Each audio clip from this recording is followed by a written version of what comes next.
Gaudete et Exsultate es un documento que sacó el Papa Francisco para enseñarnos qué es la santidad y cómo vivirla. A veces pensamos que esa santidad es algo un poco etéreo o tal vez es algo que es imposible para los cristianos de carne y hueso. Y si nosotros solamente estudiamos a aquellos santos que tuvieron unos dones extraordinarios y sobrenaturales, pues vamos a pensar que la santidad es muy ajena a nosotros. Vamos entonces a través de estas preguntas a hacer un sondeo acerca de lo que los monjes piensan que es la santidad y cómo la logran.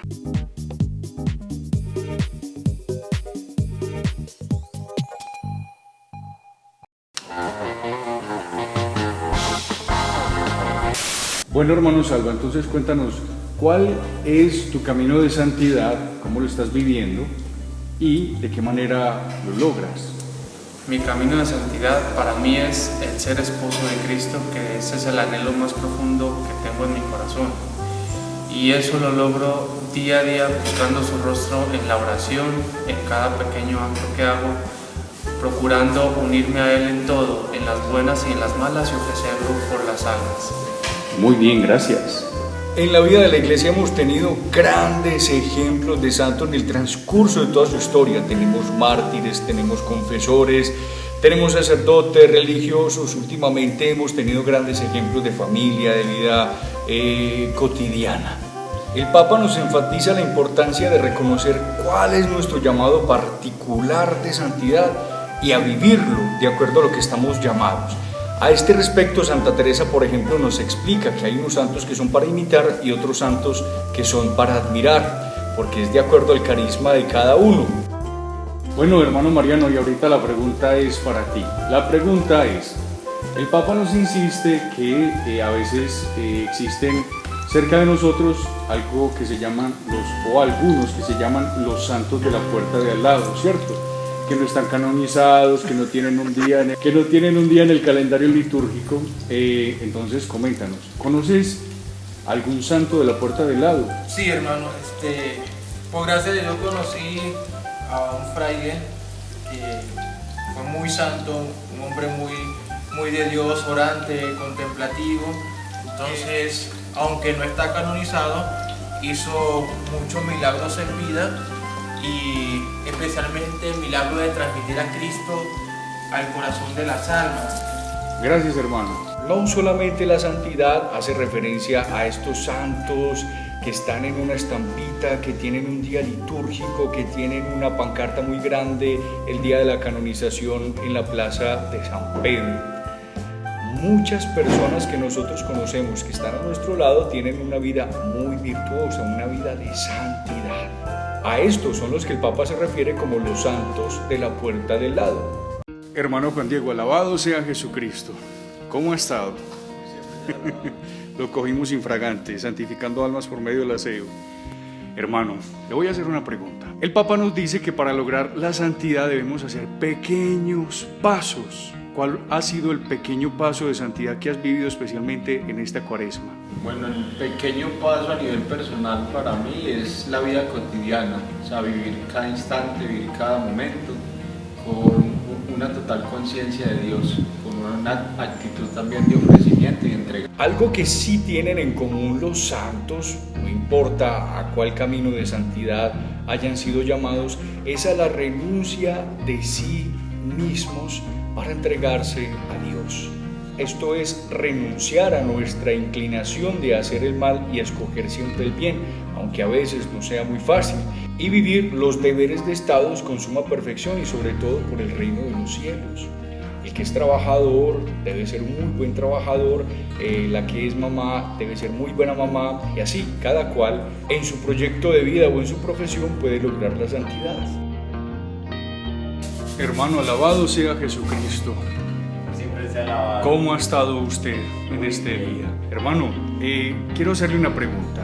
Muchos piensan que la santidad consiste en éxtasis, visiones y manifestaciones extraordinarias. De hecho, Santa Teresa, nuestra patrona, tuvo muchas de estas gracias. Pero, ¿es necesario que yo tenga esas gracias para poder ser santo? No, no es necesario. ¿Por qué?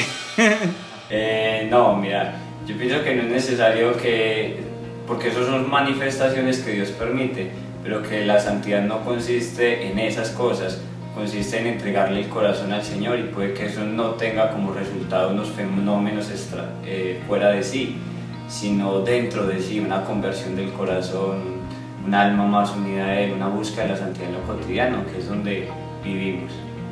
Dios le pague, hermano. En el documento el Papa nos advierte acerca de un peligro muy latente que se puede encontrar en este camino de la santidad, y es sobrenaturalizar de tal manera nuestra fe que nos desencarnemos. Y es así cuando surgen experiencias que rayan más con el esoterismo y la exagerada ponderación del conocimiento por encima de las cosas espirituales, pero encarnadas, como ayudar al prójimo. Es una gran presunción querer dominar la trascendencia de Dios por medio de un estudio, de un conocimiento. Hermano Moisés, alabado sea Jesucristo, ¿cómo ha estado? Una pregunta: ¿qué se necesita para ser un buen cristiano? Yo creo que encontrarse con Jesús cara a cara y tener el corazón abierto a una amistad sincera con Él.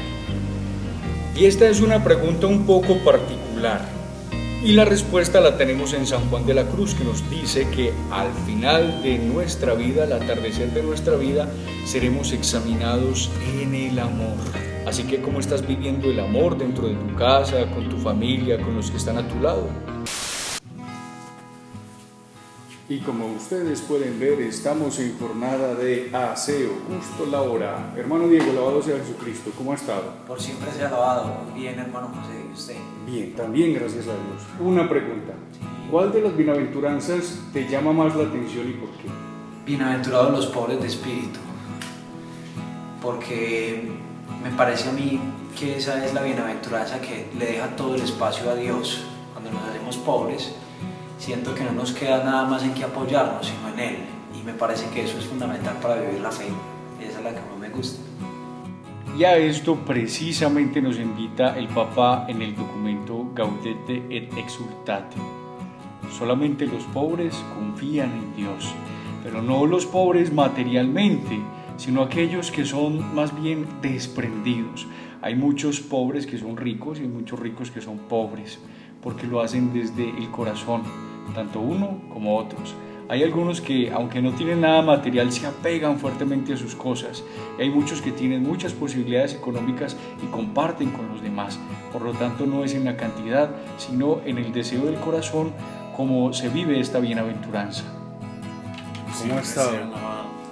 Le quiero hacer una pregunta muy corta, hermano. Si Jesús nos dice que el examen para llegar al cielo consiste en tuve hambre y me diste de comer, tuve sed y me diste beber, estuve enfermo y me visitaste, pues ¿cómo vas a pasar ese examen si sos de clausura? Bueno, yo pienso que la mayor gracia que el Señor nos ha regalado con respecto a eso es precisamente el amor. Y es precisamente desde el amor como yo me doy, como yo me dono. Entonces, el amor es lo que permea el mundo. Lo decía Teresita en sus escritos autobiográficos o Historia de un alma. Precisamente ella recorre el mundo siendo una monja de clausura, precisamente desde el amor, dándonos su doctrina del caminito espiritual, es como nosotros nos damos. Esta es una pregunta que se hacen comúnmente las personas que no entienden una vida consagrada contemplativa o lo que la gente conoce como la vida de clausura. Algunos piensan que esto puede ser un evitar el mundo o simplemente una huida cobarde de las responsabilidades propias de la vida cotidiana. Y ciertamente nosotros debemos estar llamados e impulsados es por una entrega al Señor y no por huir del mundo.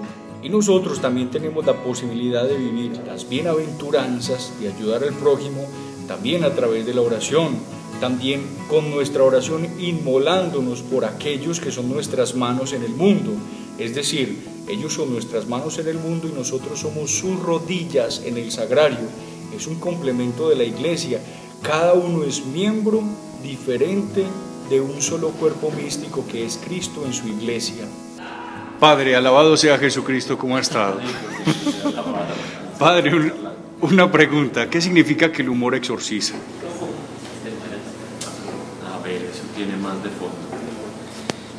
Pienso que la alegría siempre es una herramienta donde el enemigo huye. Siento que la alegría exorciza la desesperanza, que es lo que más entristece. Y siento que el buen humor permite que el corazón vea la vida como desde otro nivel, con mayor creatividad, con mayor ilusión.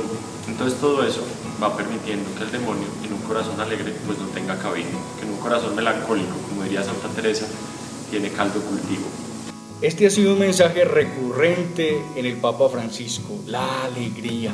Si bien Jesús tuvo momentos de cruz, de dolor, de angustia, de derramar lágrimas, de sangre también de su angustia, Jesús también vivió en la alegría, en la cotidianidad, también estuvo en la fiesta de Canaán, también compartió con sus discípulos caminando grandes trayectos, ¿por qué no contando chistes?